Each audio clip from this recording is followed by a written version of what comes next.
Bobby. It's like 10 questions. Hmm? Okay, so take us through a day as Coach Bobby. Where do you start? What up here? What time of year you talking? Are you talking in season, out of season? Right now. Okay, Talk right about now right we're now. in spring football. So a typical day for me right now is my alarm probably goes off around 4 a.m. in the mornings, and try to come in and get because I also have to do video too. So by the time you get 4 a.m., getting stuff together, clothing for the day. I try to be out the house by about 4:30. Get here around 5:15ish. Get camera stuff ready. Go over the script, make sure I got everything ready for my drills, anything I may have to do for practice, anything, just quick rundown, and then at that point, make sure I walk you up. Yeah. Then I hit the field, and then we just go right off the script. So we pretty much go right in the field for about an hour and a half in the mornings. Right after that, I try to steal breakfast when break time, give me a little quick bite to eat. I come back over and make sure practice is put up. And then as soon as practice put up, if it ain't 10 o'clock yet, because normally we have a staff meeting around 10 a.m. So if I get everything done, I got to see it's at 8:39, I run over there to the locker room, get a chance to get a shower, take a little personal time, a little hour of personal time. Yeah. And then we have like 10 a.m. staff meeting, so that's normally from 10:30ish based on what's going on.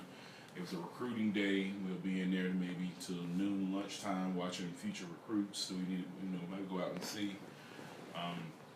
After lunch, and then throughout the day, you may periodically have meetings with your players. Throughout the rest of the day, and when you're not meeting with players, you're setting up your next recruit. So you're always looking for the next recruit. You're looking for high school guys, because we're gonna be going on the road pretty soon. So you want to have your stuff mapped out on where you want to go, who you want to see, because you don't want to be on the road just searching. So you want to have an actual game plan set up. So that's a typical day here. Yeah. So where's your first stop with recruits? Well, our first stop this time we doing local first. Okay. So we do the first week this week is the last of spring football. So next week I will be doing like a lot of the Northern Virginia area. So I need to make sure I map out where I'm going, because the high school coach's job changed so much. So you need to know who the coach is. You'll love to be able to get in contact with, give them a call first, so you'll know who is. So they'll tell you like, okay, sometimes they say, Coach, you need to come by here. We don't really have anyone this year. So that saves you a little time knowing, there's no point going, you don't want to drive 20, 30 miles out the way and then find out the kids, they don't have any upcoming, juniors or seniors. Yeah. Yeah. So you mentioned taking personal time. How important is that as a coach? Because I know you're here all day. Well, if you don't take, because what I tell like my family members that, like, one thing you gotta understand, you don't take your own personal time. You the only person gonna be lacking. You're gonna be doing it work for everyone else, but you will never, then you're gonna neglect yourself.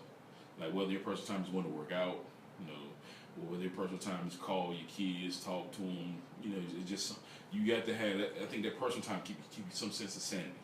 Yeah. So you're just not always just working, grind. You need some sense of sanity going, and that brings that ground. Mm-hmm. Okay, so you were a player at Howard. Yes. Correct. And you played defensive line. Yeah, defensive end. Oh, you defensive end. Okay, that was Same thing. Yeah. So, how has playing at Howard, or how has Howard changed as far as football since when you played? Football, that's beautiful. Football really doesn't change. I mean, it's just different players. The basic X and O's is still the same. The kids these days, like I said, they have access to more things. I would say that. So a lot of the kids are bigger, faster, stronger, but the game itself is the same. The kids are different. Yeah. Now the kids coming out specialized. They be in high school or junior high school getting these specialized camps. When I played, it was just you go to school, you go to whatever your elementary school and your high school is, and you junior high. They got a team. You play. You just go out there and play. Yeah. You play. You from whatever. You come in camp in August. You played 9, 10 games. And that was it. You don't pick it up again in August. Now these guys are all year round. Yeah. Starting back in from little league up, they're playing all the time.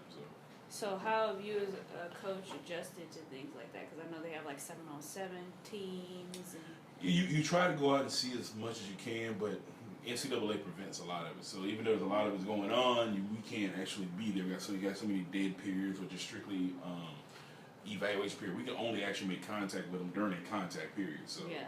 so even though there's a lot of things going on, we can't always go see it. Yeah. So, how has being a player shaped your coaching methods? Well, I will say, like some of the guys, some of the things they be doing, I laugh because they did some of the same thing I was doing. So when they doing, I get on them like, no, I know what you're doing. Yeah, it's a whole different It's I know where they're coming from. So and it helps me because I know if they're serious about something or they're just playing, trying to get over. It gives you a little insight because you played it here and some stories they can't get away with. Especially some of the class stories. And what class is this again? Yeah, so it changes your outlook on discipline as far as it definitely does. You just can't because you know because I've been here, so I know especially the ones that come in and say, I gotta take a class during practice time, and I'd be like, well, they don't have the class earlier in the morning or something like that, and I know because I've been here, I know how the class scheduling works and who the teachers are. I can let me check, and I can double check. Oh no, here's the class right here in the morning. You can say, so little stuff like that you can catch over. Yeah. All right. How would you describe you as a coach because of that, or in general? Describe myself as a coach. Yes. I think I'm fair. I think I'm fair. I think you probably ask some of my guys. I'm pretty fair, even keel. If you putting in your effort, your time, you putting the work in, I'm work with you.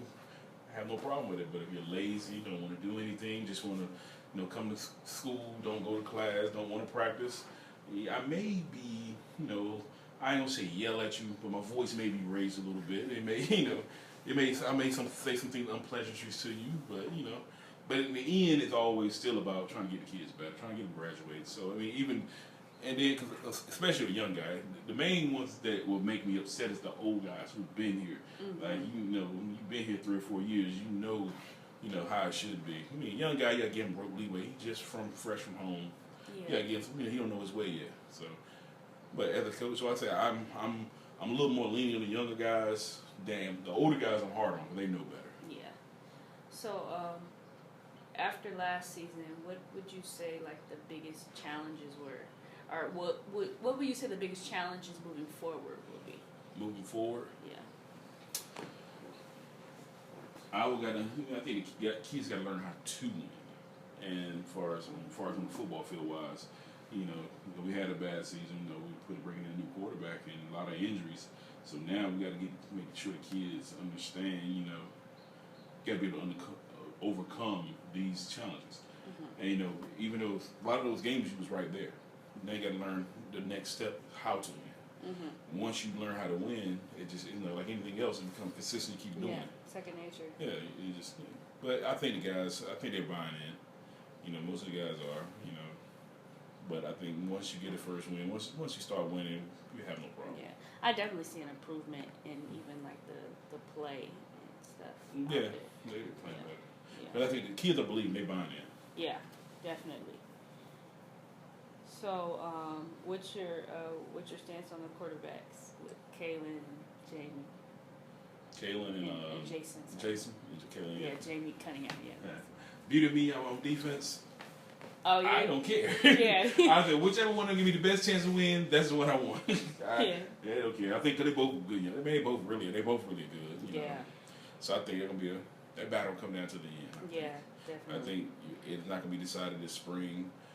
I think it's gonna take to the end of fall camp, probably the last week going into the first game before the actual decision is made. I would assume. I don't see an offensive meetings, but just sitting back watching them play on from defensive side of the ball, those are two really good quarterbacks. Yeah, that can be really good. I've seen a lot of growth. It's gonna be great to watch them. So last year on defense, Lee was a standout. Who do you think is a leader for you guys on defense? Well, the beauty of this year, we get Devin Rollins back. So he's our lead tackler from 2 years ago. He's finally, he had a freak accident in practice and sat out the whole season. So we get him back this year. And hopefully we have a complete secondary for. Well, actually we already lost another person, so because Hunt is probably gone for the year. Oh my gosh! So we lost our best DB, so somebody will have to step up. So our defense has always been the last couple of years. Can we get to the season healthy? That's always been our key. We always lost our All-Americans. Our number 1 or 2 players always been down. Like we got, Craig is down now for the spring, but hopefully he'll be back for the fall. But we always down players. So hopefully this year we can actually have a collective of players and we can see what happens. So with the transition, how do you think the team is going to change from like Coach White leaving and then Coach BT? Well, I think the transition won't be too difficult. I think they're running the same systems. They're not. They're not like we're changing, going from one offense, changing to something totally different. The offense stayed the same, so I don't think it's a big problem. Okay, cool. What are you looking forward to the most for next season?